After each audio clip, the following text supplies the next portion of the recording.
मुंबईमध्ये झालेल्या सीएनजी तुटवड्याचा फटका आज वाहन चालकांना आणि त्यातल्या त्यात मुख्यतः रिक्षा चालकांना बसलेला आहे। काही वेळातच वाहिनी दुरुस्त होऊन पुरवठा सुरू होईल या प्रतीक्षेत मोठ्या प्रमाणावर रिक्षा चालकांनी आज सकाळपासूनच सीएनजी केंद्रांच्या बाहेर रांगा लावल्याचं दिसलं।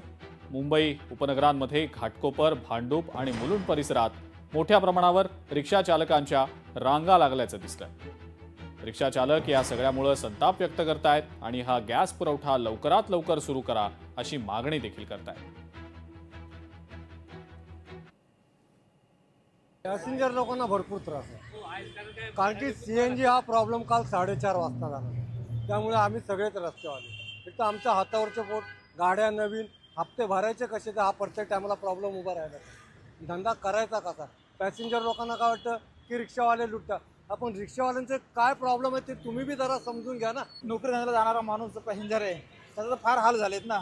आणि रिक्षामध्ये गॅस नसल्यामुळे रिक्षा पण उभ्या आहेत सगळ्या, त्यामुळे जो काय मार्ग भेटेल तर कोणी बसनी कोणी ट्रेननी, त्या पॅसेंजरचा पण भरपूर म्हणजे हाल झालेले आहे त्याच्यामध्ये।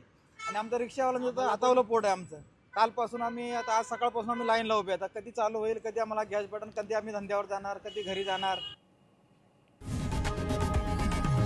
लोकशाही मराठी ऐका, पहा, जागरूक रहा।